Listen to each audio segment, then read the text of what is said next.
Hello students, today we are going to solve second numerical of hydraulic jump.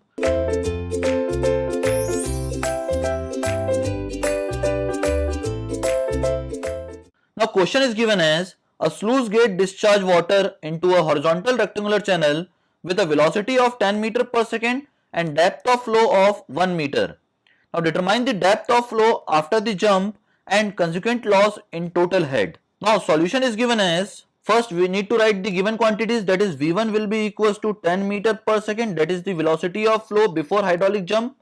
Now depth of flow before hydraulic jump, that is D1 will be equals to 1 meter and discharge per unit width will be equals to V1 into D1.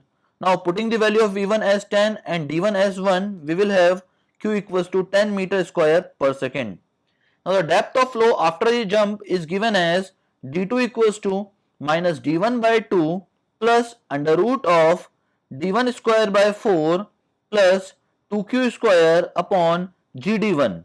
On putting the value as minus 1 by 2 plus under root of 1 square by 4 plus 2 into 10 square by 9.81 into 1, we will have D2 equals to 4.043 meter. That will be the value of D2. Now loss in total head is given by HL will be equals to D2 minus D1 whole cube upon 4 into D1 D2.